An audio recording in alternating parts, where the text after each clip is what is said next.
Meus queridos amigos, meu nome é Marcelo Piccioli da Silveira, esse aqui é o canal Resenha Forense e hoje nós entramos já no 10º encontro do nosso grupo de estudos em Direito Tributário. Na aula passada nós falávamos sobre o conteúdo jurídico das imunidades, não é?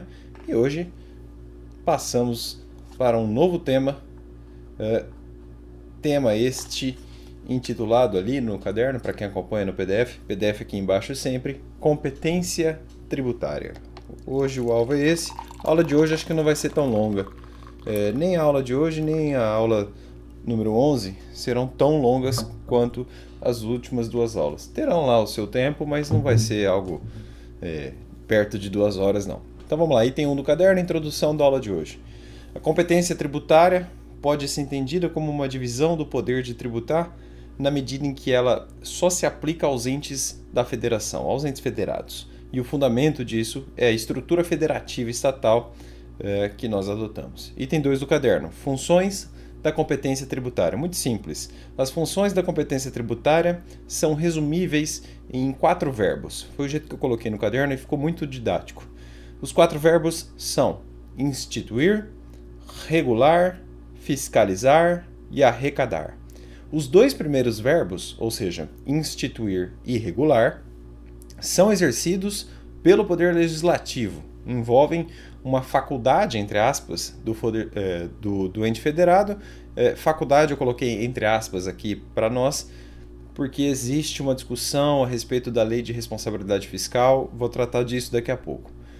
E a competência aqui, dos verbos instituir e regular, é indelegável, certo? Os 2 últimos verbos, para lembrar, fiscalizar, né, verbo 3, e arrecadar, verbo 4, são exercidos pelo Poder Executivo, mais precisamente pela figura da administração tributária. Essa competência aí admite delegação, a qual consistirá no repasse, tão somente, da capacidade tributária ativa, Código Tributário Nacional, artigo 7º caput, a qual trará os mesmos privilégios processuais do ente com competência tributária, é o parágrafo 1º, havendo aí fenômeno que os processualistas costumam chamar de substituição processual, artigo 18 do CPC. Então não há que se falar em solidariedade ativa no direito tributário brasileiro, pelo menos não nesse aspecto. Comentando o caput desse artigo 7º do CTN, o Roberval Rocha escreveu que tal dispositivo reafirma a rigidez da repartição constitucional de competências tributárias. Isso porque, se, a contrário sensu, fosse permitida a delegação do ente titular a outra entidade, ainda que mediante lei própria, roiria a discriminação constitucional e os objetivos traçados para o sistema tributário nacional. Note você que me assiste que essa atribuição, falo da fiscalização e da arrecadação, pode ser revogada a qualquer tempo por ato unilateral da pessoa jurídica de direito público que a tenha conferido. Nesse sentido, confira o parágrafo 2º do artigo 7º do CTN. Enquanto não sobrevir a revogação, o ente delegante não terá legitimidade na eventual discussão processual envolvendo o tributo. Nesse sentido, veja aí a ementa que eu coloquei de um julgado do STJ. Olha só, processual civil e tributário, taxa de fiscalização, comissão de valores mobiliários, né, a CVM. Lei 7940 de 89, legitimidade passiva ad causam. Item 1 da ementa. A CVM, a Comissão de Valores Mobiliários, titular da taxa de fiscalização de valores mobiliários, Lei 7940 de 89, é o órgão legitimado passivamente para compor a lide em que se discute a respeito da respectiva exigibilidade. Item 2, ilegitimidade passiva da União, precedentes. Item 3, nulidade do processo a partir da citação, recurso especial provido, para quem quiser, recurso especial número 587097 do Rio de Janeiro, evidentemente do STJ, relatora ministra Eliana Calmon, julgada na 2ª turma em 9 de agosto de 2005, certo? Coloquei em negrito aí no caderno o parágrafo 3º agora do artigo 7º do CTN. Não constitui delegação de competência o cometimento a pessoas jurídicas de direito privado do encargo ou da função de arrecadar tributos.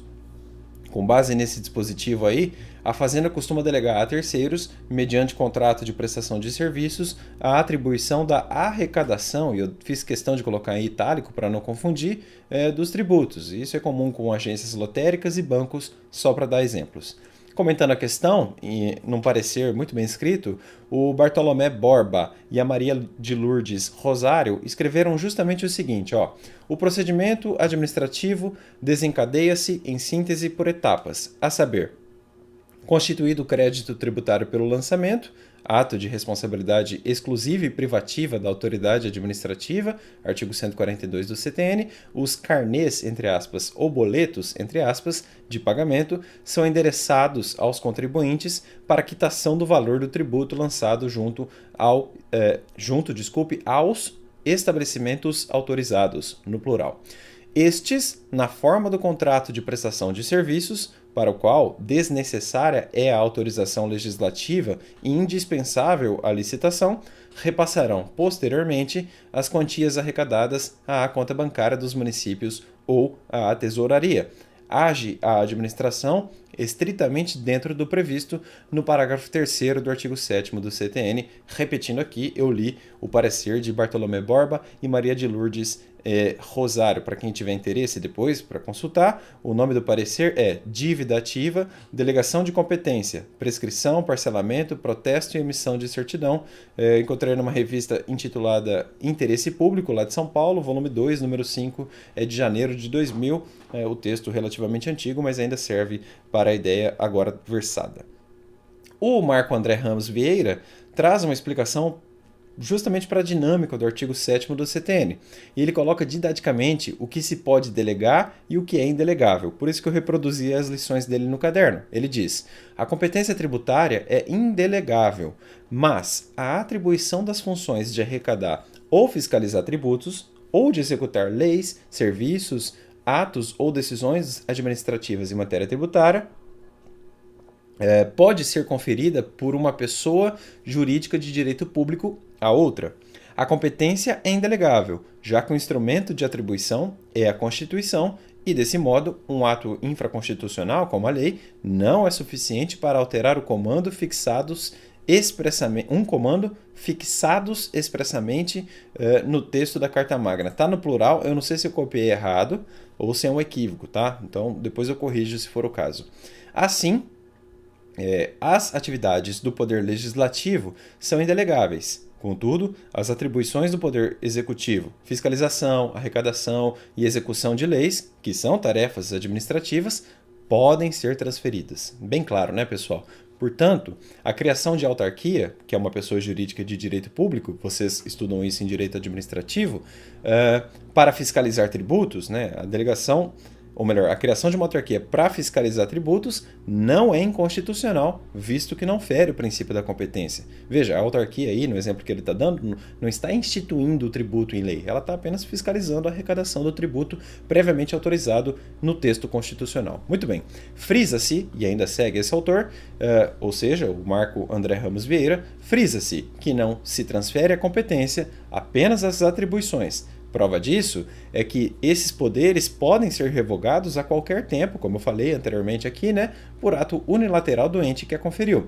Exemplo prático, e esse exemplo que ele vai dar agora é frequentemente citado por aí, inclusive em aulas de direito tributário, mas enfim, exemplo prático era o que ocorria entre a União e o INSS. As contribuições previdenciárias são de competência da União. Entretanto, até 2004, quem fiscalizava e arrecadava essas contribuições era o INSS, autarquia federal, criada em 1990. A partir de 2004, a União retirou a competência do INSS e passou para a Secretaria da Receita Previdenciária. E, em 2007, os poderes foram consolidados na Secretaria da Receita Federal do Brasil, órgão federal integrante do Ministério da Fazenda.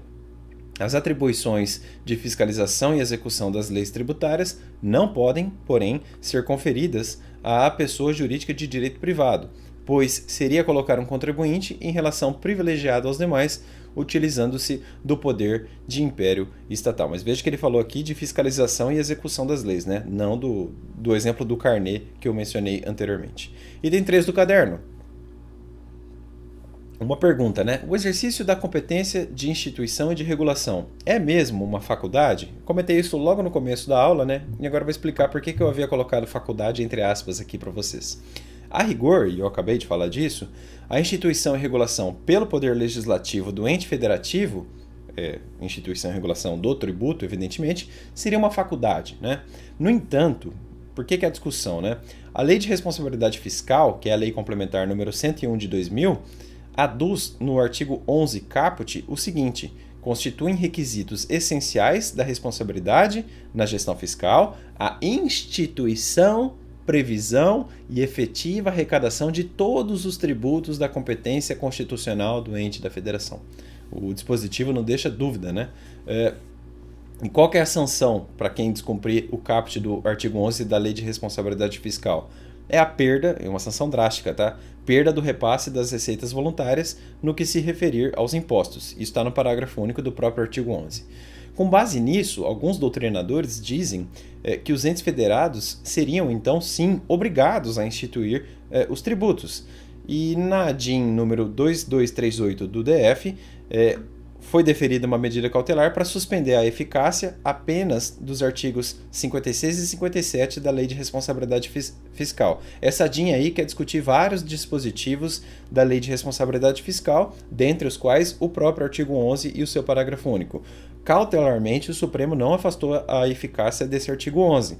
E, pelo que eu tive notícia, eu entrei no site do Supremo há 2 dias, eu acho, entrei nessa DIN aí, pelo que eu vi, não tem decisão de mérito, só cautelar mesmo. Teve 2 decisões cautelares, se eu não estiver equivocado, 2 julgados, o tempo passou e até agora o Supremo não decidiu no mérito. Eu acho que vai ficar do jeito que está, né? Geralmente quando passa muito tempo entre a cautelar do controle concentrado e o mérito, o Supremo fala, olha, vamos modular os efeitos aqui e vamos que vamos. Segue eficaz, ao menos por enquanto, esse artigo 11 e o seu parágrafo único, e eu citei, como eu falei, a medida cautelar na DIN 2238 do DF. Essa cautelar foi relatada pelo ministro Ilmar Galvão em plenário, julgado no dia 9 de agosto de 2007, quer dizer, muito tempo, né? Já passou muito tempo. Creio que o Supremo não vai mudar isso aí não. Mas pode ser que aconteça, não custa nada você entrar no site do Supremo e ver se ele decidiu efetivamente, no mérito, essa ADIM. Item 4 do caderno. O curioso caso do ITR, que é o Imposto Territorial Rural, e a Emenda Constitucional número 42 de 2003. O ITR tem um caso atípico de capacidade tributária ativa. Isso desde a Emenda Constitucional número 42 de 2003, que inseriu o inciso 3º no parágrafo 4º do artigo 153 da Constituição da República. O legislador constituinte entregou o poder de escolha, digamos assim, da capacidade tributária ativa para o município. Trata-se aí de um direito potestativo e a União não tem direito de recusa. Isso fica mais fácil de entender com uma leitura do artigo 158, inciso 2º, e também, quando eu falo do 158, inciso 2º, falo da Constituição e também da Lei 11.250 de 2005. Tudo dependerá conforme o caso concreto. Eu mencionei en passant essa situação do ITR. Mais tarde, no curso, a gente vai ter um estudo dos tributos em espécie e, logicamente, dos impostos. Quando a gente chegar no ITR, essa questão será provavelmente aprofundada. Item 5 do caderno, classificações dogmáticas das competências tributárias. Pessoal, aqui eu quero ser didático, tá? Eu fiz um quadrinho no caderno, bem didático, e eu acho que tudo que a gente já estudou até aqui deixa tudo mais fácil, né? Fica fácil entender esse quadro. Se você já entendeu a pentapartição, fica bem tranquilo mesmo. Claro, eu parto da premissa de que você viu as aulas passadas e de que você consolidou a matéria até então. Esse curso aqui vai em onda, tá? Ele repete poucas coisas do seu passado, às vezes repete, como é o caso agora, mas quando repetir, mais resumidamente, certo? E vale lembrar aqui que o DF absorve, nesse ponto, as competências tributárias dos estados e dos municípios, é o parágrafo 1º do artigo 32. Então, o DF legisla sobre, sei lá, IPTU e também sobre PVA, certo? Os territórios federais, como eu já falei,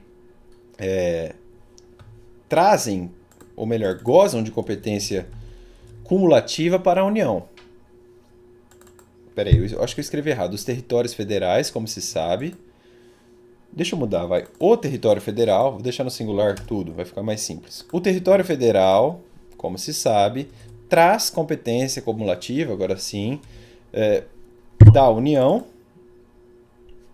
para a União, melhor dizendo, aquela que era dos estados. Pessoal, desculpa, ficou confuso, mas é isso. O território federal, se for criado, joga para a União a competência cumulativa, ou seja, a União legislará também sobre os tributos estaduais. Já falei disso anteriormente, tá? E se o território for dividido, desculpa mesmo a minha travada aqui, é que eu digitei muito rápido e tive que corrigir enquanto eu falava. Se o território eventualmente for dividido em municípios, os próprios municípios do território terão competência para legislar sobre os tributos municipais, certo? Se o território não for dividido em municípios, então a União também absorve os tributos municipais. E aí, nesse caso, ela tributará não só os tributos federais, mas também os estaduais e os municipais. Fica tudo com a União, se for criado, repito, o território federal. Pelo menos até hoje, não há nenhum território federal entre nós. E como eu falei, eu fiz um quadro, né, resumindo essas competências tributárias. Aí eu fiz assim, coluna 1, de verde, competência. E depois eu coloquei os 3 entes federados, União, Estados e Municípios. Então, competência privativa é a primeira linha, depois eu falo da competência residual, depois da competência extraordinária e depois da competência comum. Vamos por linhas e explorando cada uma das colunas. Então, linha 1, né, competência privativa. Na coluna da União, nós temos artigo 153 da Constituição. É competência privativa da União. Os seus impostos, né? II, IE, IR, IPI, IOF, ITR e o IGF. Aí eu coloquei também o artigo 148, ou seja, é competência privativa da União a instituição de eventual empréstimo compulsório. E também o artigo 149 é competência privativa da União, em regra praticamente absoluta, a instituição das contribuições especiais. Já falei disso anteriormente, certo? Próxima coluna, competência privativa dos estados. Os estados têm competência privativa para os seus impostos, que estão lá no artigo 155 da Constituição da República, ou seja, IPVA, ITDCM e o ICMS. E também para aquele artigo 149, no parágrafo 1º, né? Aquelas contribuições previdenciárias de servidores do próprio Estado, é uma hipótese excepcional de competência privativa estadual nas contribuições. E também, última coluna, competência privativa dos municípios. O município legisla privativamente sobre os seus impostos, que estão no artigo 156 da Constituição, ou seja, o ISS-QN, o ITBI e o IPTU. Também entra aqui no artigo 149, parágrafo 1º, né, a contribuição previdenciária dos servidores do município, e o artigo 149-A, que é a COSIP, né, aquela contribuição para o custeio da iluminação pública. Já falamos disso anteriormente. Próxima linha, competência residual. A União tem competência residual para o imposto residual e para a contribuição da Seguridade Residual, respectivamente, artigos 144, ou melhor, 154, inciso 1º e 195, parágrafo 4º, ambos da Constituição. Ao passo que, nas duas colunas restantes, estados e municípios, cabe salientar que os dois não têm, nenhum dos dois tem competência residual. Muito simples. Competência extraordinária. Já vou adiantar, estados e municípios não têm competência extraordinária, só a União. E ela tem para o quê? Para o imposto extraordinário de guerra, artigo 154, inciso 2º da Constituição da República, cabendo lembrar que o IEG, né, Imposto Extraordinário de Guerra, pode ser instituído mediante lei ordinária, não se esqueçam disso, e só cabe no caso de guerra externa declarada ou na sua iminência. Finalmente, competência comum, todos os entes, né, a União, os estados e os municípios têm competência comum para as taxas respectivas e para as contribuições de melhoria respectivas. Então, o município prestou um serviço tributável por taxa, a competência será dele. O Estado prestou um serviço tributável por taxa, a competência será do próprio Estado e assim por diante. Por isso se fala em competência comum. Muito bem. Item 6 do caderno, o item mais interessante da aula de hoje. Excesso de competência, eu coloquei X, mas para quem quiser pode escrever versus conflito de competência. Em âmbito tributário, o excesso de competência é um fenômeno inconfundível com o conflito de competência. São fenômenos deonticos inconfundíveis. Eu coloquei uma coluna bem didática para comparar um e outro. Depois eu vou explicar melhor, tá? As diferenças. Primeiro eu vou sinalizar todas elas brevemente nessa tabela. Olha só. No excesso de competência, nós temos o fenômeno chamado bis in idem. No conflito de competência, nós temos bitributação. No excesso de competência, nós temos um único fato gerador. No conflito de competência, nós temos também a ocorrência de um único fato gerador. Esse seria um ponto em comum dos dois. No excesso de competência, onde há bis in idem, a despeito de haver um único fato gerador, um mesmo ente tenta cobrar sobre esse único fato gerador 2 ou mais tributos. No conflito de competência, a despeito também de haver um fato gerador, a diferença em relação ao excesso de competência é que 2 ou mais entes tentam, sobre um único fato gerador, cobrar tributos diversos. Voltando agora para a coluna do excesso de competência, né? Cabe salientar que, em regra, o bis in idem, que é o excesso de competência, enfim, o bis in idem é vedado, artigo 145, parágrafo 2º, e artigo 154, inciso 1º, os dois da Constituição da República. Isso em regra, certo? Admite-se, porém, excepcionalmente, o bis in idem em alguns casos. Eu dou 2 exemplos. Ainda que eu discorde deles, do ponto de vista axiológico, o fato é que são hipóteses admitidas constitucionalmente falando de bis in idem. Nós temos o IRPJ e a CSLL, né? O imposto de renda, pessoa jurídica, e a contribuição social sobre o lucro líquido, e também o imposto de importação com PIS ou COFINS, com IPI, etc. Certo? E para terminar a coluna do conflito de competência, eu escrevi ali, né? Se o contribuinte tiver dúvida, ele pode se valer da consignação em pagamento, e aí ele deposita o maior valor exigido, é o artigo 164, inciso 3º do CTN. A consignação em pagamento vocês estudam entre os processualistas, então eu não falei muito dela, só salientei aí na tabela. Então vamos explicar melhor conflito de competência e excesso de competência, e, portanto, vamos diferenciar mais adequadamente o que é bitributação e o que é bis in idem, para você não se confundir na hora H. Nós teremos conflito de competência quando um ente político desrespeitar a esfera da competência do outro. Isso quem escreveu foi o Rodrigo Cunha Chimente. Nós já vimos esse dispositivo constitucional anteriormente, mas não custa repetir. O artigo 146 da Constituição da República trata dessa matéria, exigindo lei complementar para dispor sobre conflitos de competência em matéria tributária. É aquele inciso primeiro. A gente já estudou isso, mas não custa repetir.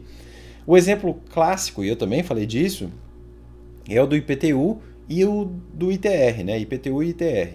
O artigo 32 do CTN trata desse assunto aí no seu parágrafo 1º. Dispõe sobre conflito de competência entre a União e o município. O CTN é, entre aspas, lei complementar nacional. Melhor dizendo, né? É uma lei que tem força de lei complementar, vinculando todas as entidades. Outro exemplo também fantástico para explicar isso aqui está lá no ISSQN, né, que incide sobre prestação de serviços. Pode acontecer de o prestador de serviços estar num município e o tomador do serviço estar em outro. Como que se resolve isso? Nós temos uma norma geral justamente para resolver essas questões. É o artigo 3º da Lei Complementar número 116 de 2003. Em regra, cobra ISSQN o município onde está domiciliado o prestador. Há exceções disso nos incisos. Por exemplo, no serviço de estacionamento, só para dar um exemplo, a regra é invertida. Mais detalhes, eu coloquei no caderno, porque isso é importante, mais detalhes sobre a questão do IPTU e do ITR. E aí eu reproduzi um longo trecho da obra do Ricardo Alexandre. Veja o que ele fala. Ele fala, né, o exemplo mais citado de aparente conflito de competência é justamente o relativo ao IPTU e ao ITR. Ambos, IPTU e ITR, incidem sobre a propriedade de imóveis. Sendo estes urbanos, incide o IPTU, sendo rurais, o ITR.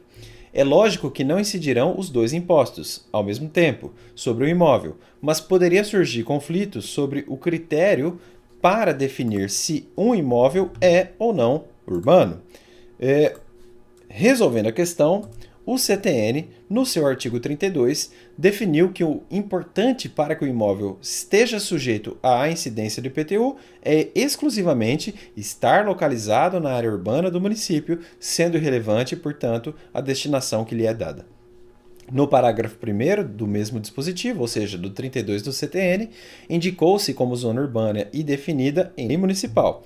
Ficou listado um conjunto de melhoramentos, dentre os quais o município deve propiciar ao menos 2 para que seja possível definir determinada área como urbana. O problema está resolvido.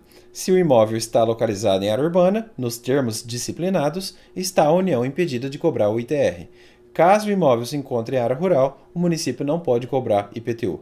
Em qualquer caso de controvérsia, o Poder Judiciário dispõe de precisos parâmetros legais para definir a situação. Repito, isso está na obra do Ricardo Alexandre. E aqui nós temos um outro ponto complexo. Parece simples, né? De fato é simples. Se eu te der a solução, você vai falar, beleza, é muito simples. Mas o caminho até essa solução é um pouco tortuoso e eu tenho que explicar. Essa complexidade, essa tortuosidade do caminho, deriva de um emaranhado legislativo e também da inconstitucionalidade de certas normas. Explico aqui.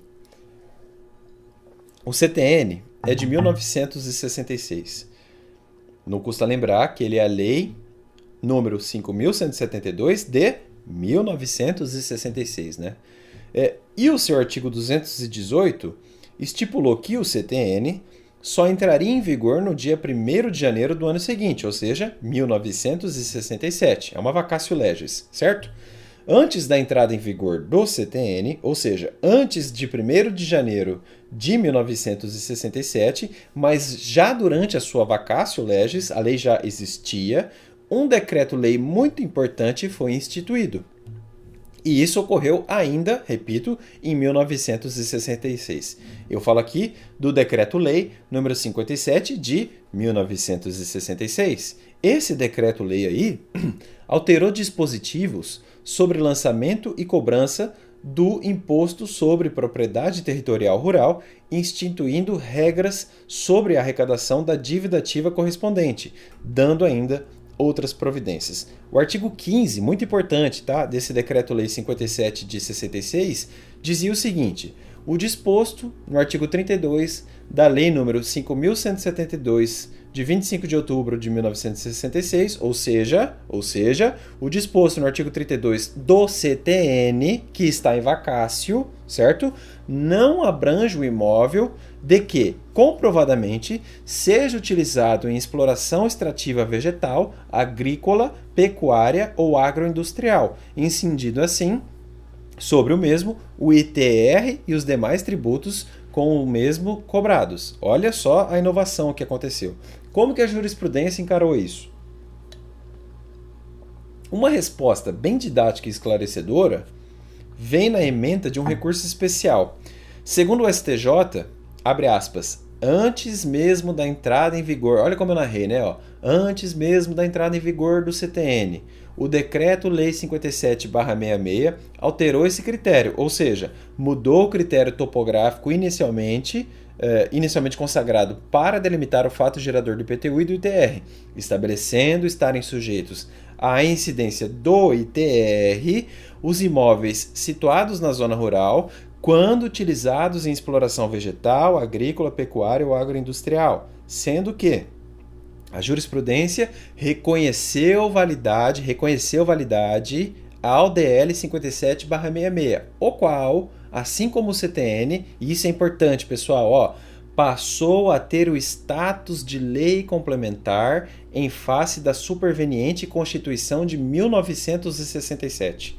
Assim, o critério topográfico previsto lá no artigo 32 do CTN deve ser analisado em face do comando do artigo 15 do DL 57/66, de modo que não incide o IPTU quando o imóvel situado na zona urbana receber quaisquer das destinações previstas nesse diploma legal. Eu li aqui a ementa do recurso especial 492.869 aqui do Paraná, relatado pelo saudoso ministro Teori Zavascki na primeira turma, julgado em 15 de fevereiro de 2005. Extremamente didático, você entende o histórico disso tudo.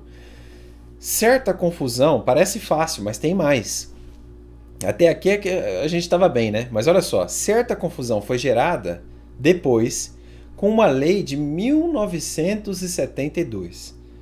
O problema é que é uma lei ordinária de número 5868/1972. Essa lei, repito, ordinária, afirmou no seu artigo 12 que aquele artigo 15 do velho Decreto-Lei 57 estaria revogado.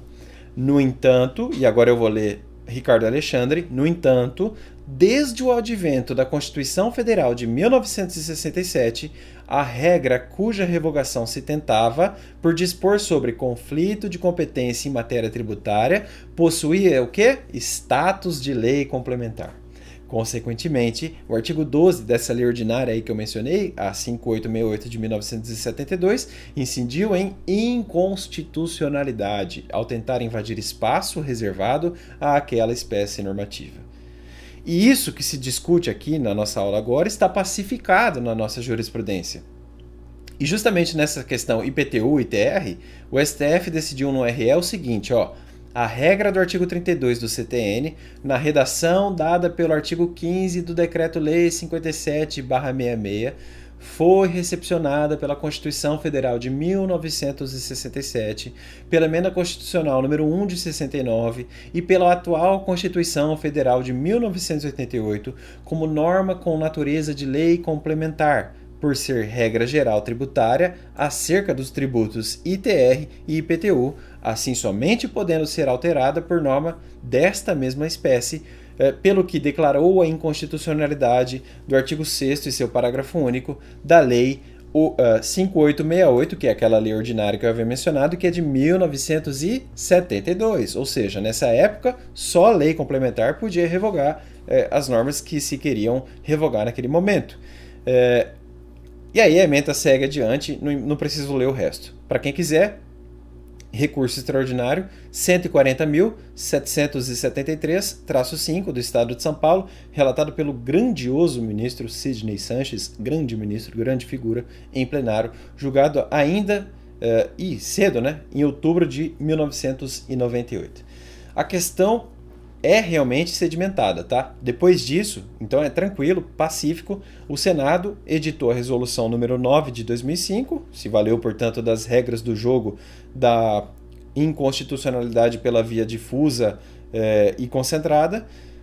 Concentrado, quando eu falo o Supremo fazendo controle difuso em sede de recurso extraordinário, e aí, com uma resolução, o Senado suspendeu a execução do artigo 12 daquela lei que eu falei de 72, a 5868, justamente no ponto em que revogou o artigo 15 do Decreto-Lei 57 de 1966. Ufa, é confuso, né, gente? Olha, eu gastei um tempão para explicar isso.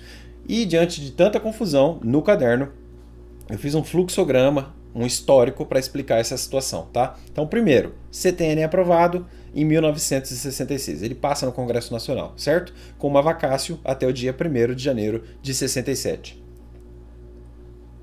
Desce a escadinha. Segundo, durante 1966, surge aquele Decreto-Lei 57. E ele repercute sobre o CTN ainda em vacácio.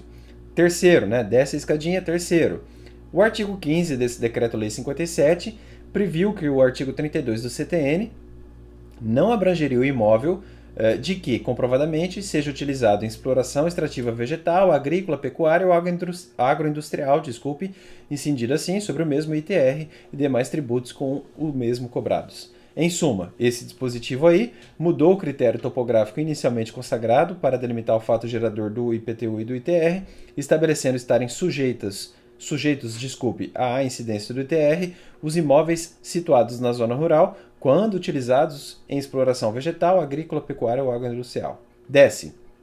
Quarto, foi reconhecida a validade do Decreto-Lei 57 de 66. O Decreto-Lei 57 de 66 e o CTN passaram a ter status de lei complementar. Isso graças à superveniência da Constituição de 67, não só dela, né?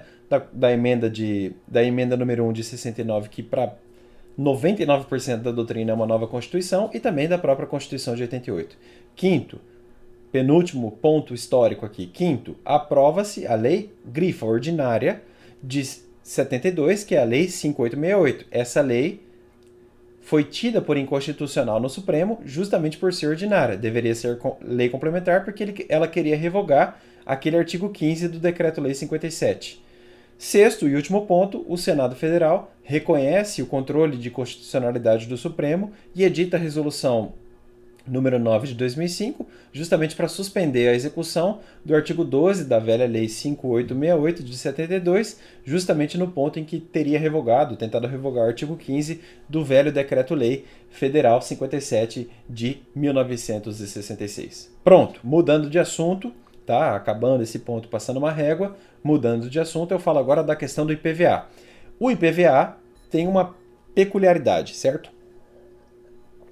O IPVA não teve ainda uma norma geral definindo o seu fato gerador, sua base de cálculo, seus contribuintes, etc. A solução do IPVA vem lá no artigo 24, parágrafo 3º da Constituição da República. Como norma geral ainda não foi produzida pela União, estados e DF assumem competência legislativa plena. E o STF entende que essa competência plena dos estados pode ser exercida pela lei ordinária. Coloquei uma ementa aí no caderno, né? Recurso extraordinário, Imposto sobre a Propriedade de Veículos Automotores, IPVA, competência legislativa plena de unidade da Federação, à falta de normas gerais editadas pela União. Artigo 24, parágrafo 3º da Constituição Federal, precedentes, quem quiser, recurso extraordinário 191.703 com agravo regimental, lá de São Paulo, relator ministro Nery da Silveira, segunda turma, julgado em 19 de março de 2002. Isso aí é pacífico também na doutrina e no Supremo. Isso ocorre com o IPVA em particular porque ele foi previsto apenas na Constituição Federal de 1967, emenda constitucional 27 de 1985, não tendo sido mencionado no CTN, editado um ano antes. Para quem quiser, isso aí está no Ricardo Alexandre, ou seja, o IPVA não constou na redação original do CTN. Então, quando o CTN foi recebido com status de lei complementar, não havia ainda IPVA. O IPVA foi previsto apenas com uma emenda na Constituição de 67, ou seja, com a emenda 27 de 85 na Constituição de 67. Dali que surgiu o IPVA. E até então não havia ainda, evidentemente, nenhuma lei com força de lei complementar, no caso do CTN, para tratar da sua regulação. Então, a União precisa, na minha opinião, urgentemente regular o IPVA em sede de lei complementar. Aliás, é dever da União fazer isso, né? Para evitar a guerra fiscal. Todo dia no Supremo, para quem quiser, entra no site do Supremo, todo santo dia tem briguinha de estados, de governadores, com guerra fiscal de IPVA. É impressionante, é impressionante. Esse tipo de coisa tinha que acabar, né? Eu acho que no Rio de Janeiro, uma vez, teve 30 ADINs contra o estado do Rio de Janeiro para discutir IPVA, que o pessoal estava fazendo isenção, sem resolução do CONFAS, etc. Um absurdo, né? Uma pena também, uma perda de segurança jurídica, enfim, uma série de coisas da nossa república, né? Mas voltando, a estrutura da bitributação típica no conflito de competência é a seguinte. Coloquei no caderno o desenho, mais didático que isso, impossível. Ó. Ente 1, ente 2. A competência era do ente 2. Tem água aqui, balançou. Ente 1, ente 2. A competência sempre foi do ente 2. Aí o ente 2 legitimamente tributa o fato gerador. Ó, ele passa por dentro da sua competência. O ente 1 invade a competência que sempre foi do ente 2. Ele invade a competência do ente 2. Então, para um mesmo fato gerador, o ente 2 legitimamente tributa o fato gerador. Ele legitimamente tributa o fato gerador. O ente 1 invade a competência do ente 2. Olha o que a gente tem, ó, o mesmo fato gerador e dois entes diferentes. Só um tem legitimidade para tributar, certo? O ente 1 invadiu a legitimidade, ou melhor, a competência do ente 2. O ente 2 legitimamente tributa o mesmo fato gerador que está aqui invisível na maneira que eu mostrei para vocês. Tem um desenho no caderno que está mais claro desse jogo que eu estou fazendo com copo e xícara. Mas isso é bitributação. Um fato gerador, dois entes tentando tributar. Um fato gerador, dois entes invadindo a sua competência. Um com legitimidade, um sem legitimidade. A rigor, um ente invade e o outro entra com legitimidade. A regra, pessoal, praticamente absoluta, tá? É de vedação da bitributação. Mas é possível imaginar alguns casos de bitributação legítima.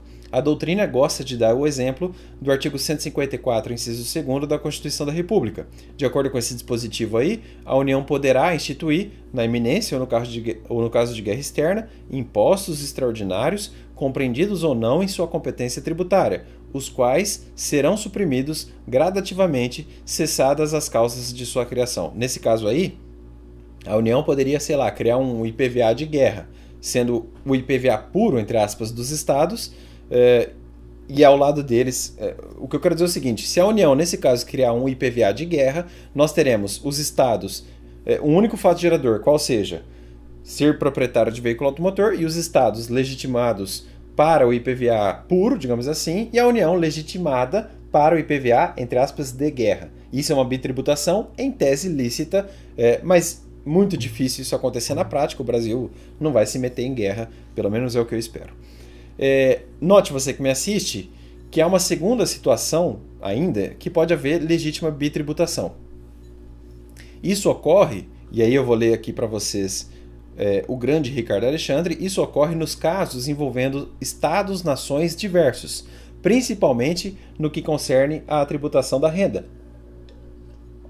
A título de exemplo, quando um residente no Brasil recebe rendimentos de trabalho realizados no Uruguai, trabalho realizado no Uruguai, os dois estados, quando ele falou em estados aqui, estados-nações, né, Brasil e Uruguai, podem cobrar imposto sobre a renda, sendo a bitributação legítima.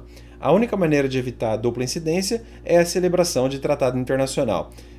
Segundo a Receita Federal do Brasil, coloquei o link aí no caderno, e apenas para dar alguns exemplos, a gente pode afirmar algumas situações. Tem várias situações. O Uruguai, dado como exemplo pelo Ricardo Alexandre, de fato, não tem nenhum tratado ainda, pelo menos até hoje, 4 de fevereiro de 2019, não existe tratado entre Brasil e Uruguai, e isso pode ensejar, sim, uma bitributação. Não é muito legal, né? Mas eu peguei alguns exemplos, tem um monte, tá? Eu peguei 4 exemplos.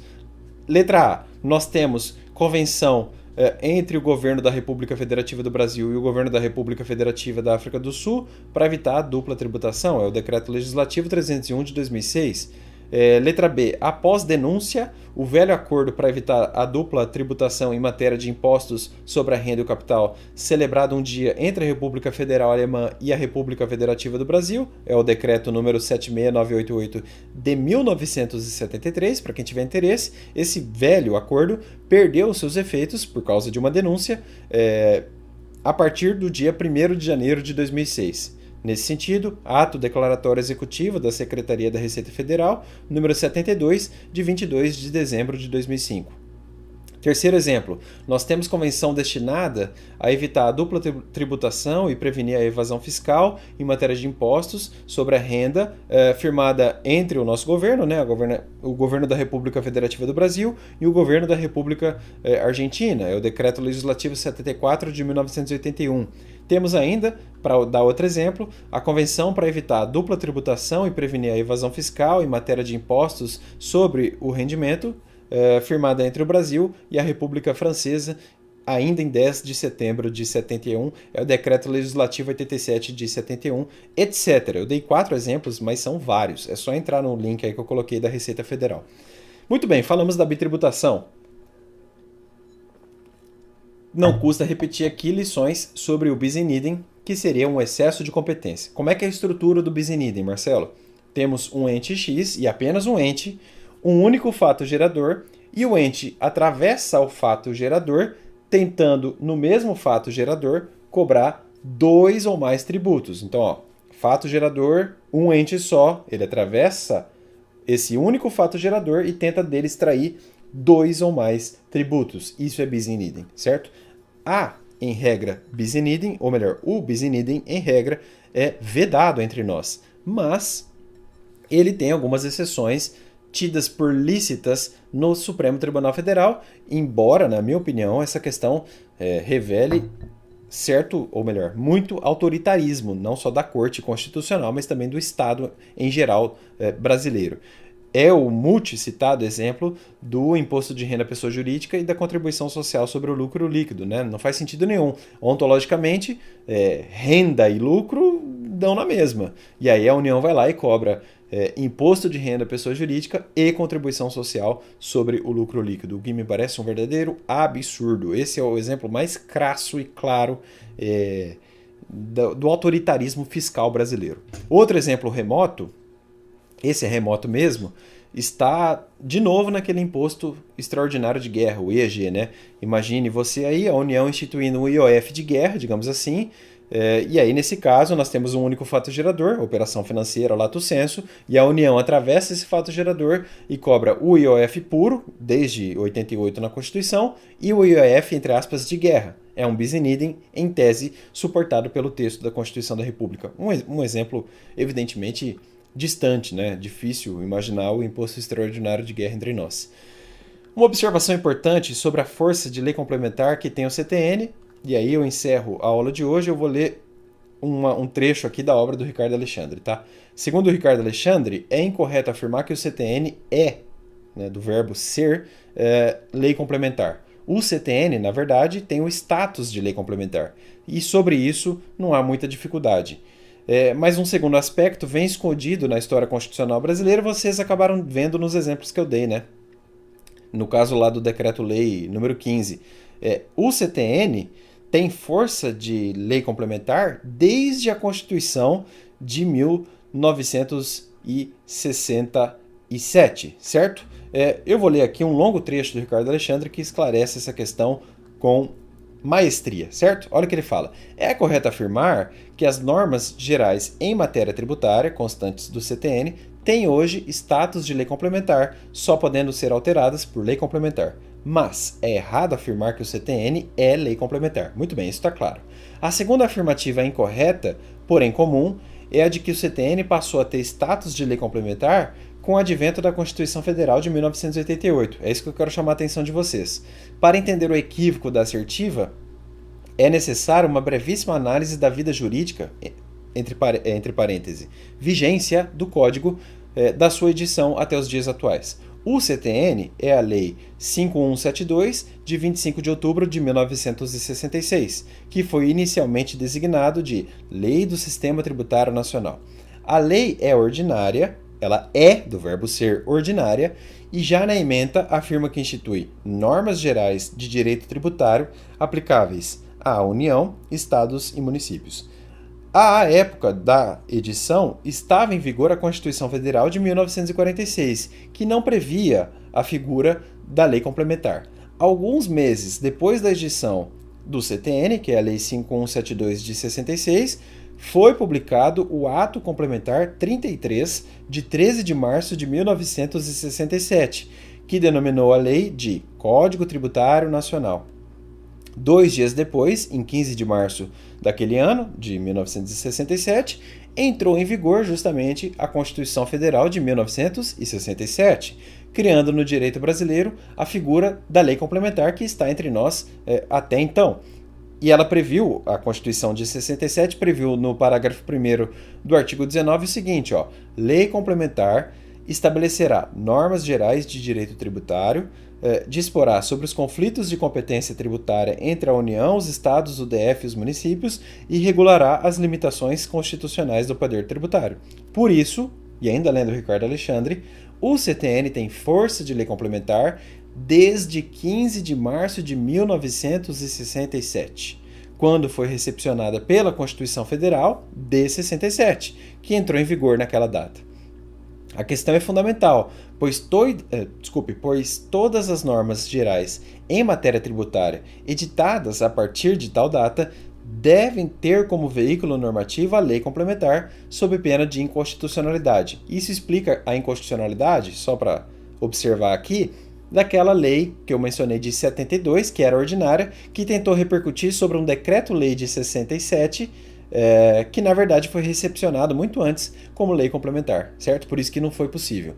Voltando ao Ricardo Alexandre, só assim é possível entender o motivo porque os tribunais brasileiros consideram inválidas as disposições constantes da Lei das Execuções Fiscais, Lei 6.830, de 22 de setembro de 1980, a querida LEF, não é? Que entra em conflito com o CTN. Ora, Se o CTN somente passasse a ter status de lei complementar com a atual Constituição Federal, que foi promulgada lá em outubro de 88, poderia ter sido sim alterado pela LEF em 80. A alteração só não foi possível, repise-se, porque à época da edição da LEF, o CTN já havia sido recepcionado pela Constituição Federal, de 1967, como se lei complementar fosse, não é? Mantendo o mesmo status com o advento da Constituição Federal de 1988. Então, para fechar, para resumir, o CTN tem status de lei complementar, não apenas desde 1988, mas desde 15 de março de 67, quando foi promulgada e entrou em vigor a Constituição Federal de 1967. Isso parece bobo, mas traz repercussões práticas gigantescas. Tem esse exemplo da LEF aí, isso até gerou uma súmula vinculante, não é? E tem também o exemplo do decreto-lei envolvendo ITR e IPTU. Certo? Pessoal, esse foi o 10º encontro. Eu volto ao 11º encontro para falar de legislação tributária. Até mais!